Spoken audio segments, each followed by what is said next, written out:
Isn't it amazing, Sandeep, that we are at a point where we're looking for ways or valuing more the relationship building during the transaction rather than the transaction itself. And we are hearing more and more that customers remain loyal, not so much because of the reduced cost or other aspects like, maybe you offer more services or products, but it is really going back to the experience as in the relationship. And especially for the stuff that we are talking with loans that are not, frequent, small interactions, they are long-term relationships, and they can lead, one can lead to another, right? You do your auto loan. If you have a good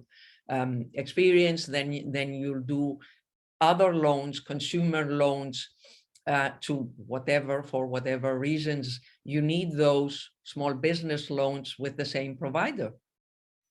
Yeah, and these are major financial commitments for most of us. And you make that easy. And more importantly, you do the thing that is right for the consumer. You help them along their financial journey and you become their partner through this journey. Right. So you may start off, Right. when they were students and they started maybe with a student loan, or they were in college and they got their first credit card. And then they will trust you when it comes to wealth management and estate planning. So to do that, trust is important, and how we are building this trust in an increasingly digital world, because Effie, the other part of it is we're not going back to the way we used to work before the pandemic.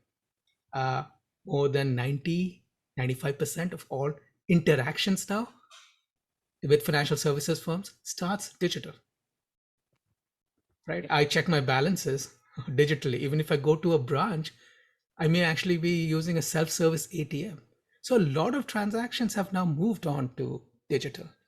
And so when we are moving beyond digital to interacting in person, interacting over voice, those are massive and very important opportunities to reinforce. But we cannot just depend on that. We need to augment that with the way we interact during this digital journey.